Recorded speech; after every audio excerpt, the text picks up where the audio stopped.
Good morning, ladies and gentlemen. Welcome to the Regional Conference for the South.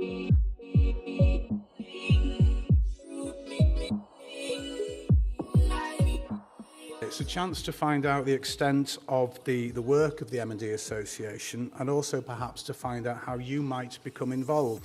I started as a local volunteer with the Merseyside branch, rattling tins in supermarkets, and fast forward a few years and suddenly I'm chair of trustees, and I don't quite know how that happened, but it did, and I'm very pleased that it did. A huge source of pride for the association in the research arena is our conference, which is held every December. It's our international symposium on MND. Last year this was in Boston, and it attracted a record number of delegates. Over 1,200 researchers from 40 countries attended. The main challenge we have is that everybody with MND and their families are all individual. So even though we know there are some common areas of needs that we try and address, we also have to try and meet people's needs on an individual level as well, and that can be quite challenging. Some of you will be aware that we do actually send out what's called the Improving MND Care Survey every couple of years to try and really test the temperature, if you like, of what people are receiving in the way of services. What seemed quite stark with this one compared to a previous one is more people with MND appear to be facing challenges with getting social care services than they did before.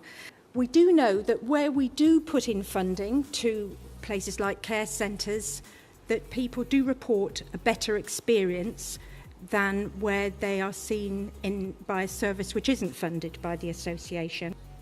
Last but not least, we know there are some continuing challenges with getting the right equipment at the right time, and particular challenges with home adaptations. The RCDA role is an interesting, complex and multi-layered role.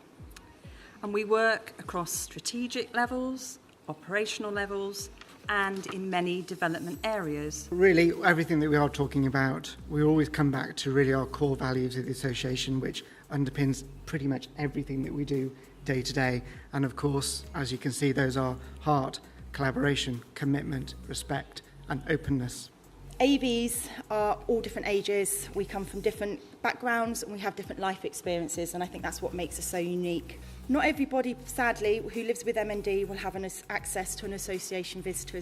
Those that do will find that their AV will be able to provide overall picture of the service and what the association does. We act as a point of contact for them. We can signpost to other services, other healthcare professionals or voluntary agencies. We provide a lot of emotional support, problem solving, and a lot of time friendship. We always call it the journey. During my journey as a carer, and Jane is suffering from motor neuron disease, we didn't have a great experience from the health and social care services, but there were a few outstanding people that helped me during the course of Jane's illness. Hospice was one, and of course the association was the other. A message from a chap, I think it's a chap called Nick, having lost family member and friend Jeremy to MND in 2016, we started fundraising for the association. Our total raised to date is 42,000.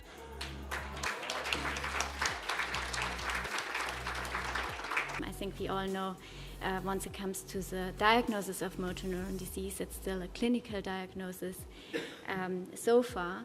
And exactly this is the story I wanted actually to tell as examples of what happens if you realize something is going wrong, you develop a symptom, you usually try to get advice from your GP. But the GP usually has a suspicion, and then he refers you to a neurologist who is very experienced in motor neuron disease. So for an experienced neurologist in motor neuron disease, it's not hard to recognize the disease because the disease follows a certain clinical pattern, and you don't need any further tests to do the diagnosis.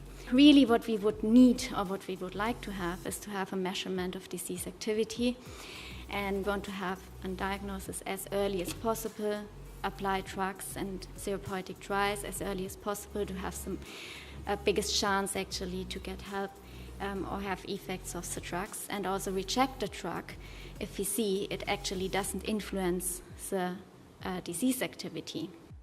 Our national and local decision makers, such as MPs and councillors, need to know what MND is, understand there's no known cure or cause for the disease, and also take into account the rapidly progressive nature of the condition, knowing that actually a lot of the provision that's in place at the moment just doesn't adequately respond to that progression. We want to protect good care where it exists, challenge where services are failing people with MND, and also campaign to extend good services so people aren't suffering what we refer to as a postcode lottery of care.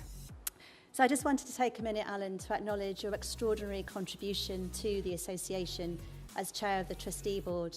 I'm sure that Richard and Sue, who are here today, who are also trustees, would agree with me the wonderful way that you've chaired our meetings, the welcome that you give to new trustees, your calm demeanour when we're having incredibly challenging debates amongst 15 trustees and all the directors about things we're so passionate about, and we're expressing ourselves with that passion.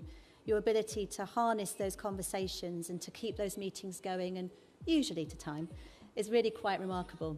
But most of all, really, I'm inspired by your role that your partner plays in your life still. And having lost my partner too, I know how inspiring he is to you, and how wonderful it is that you keep that central to all the work that you do. And I know that that won't be diminished by anything else that you go on to do in the future with us. So thank you so much, Alan. That's a little gift for you before you go.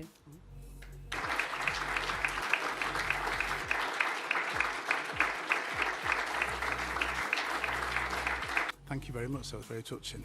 And thank you for your participation as well. The regional conferences, they used to be called spring conferences, but in essence they were the same things, just different times of the year. But we've always found them to be very uplifting, very positive, and hopefully those people who may have been here for the first time will find that today as well. So thank you very much, have a safe journey home, and see you very soon.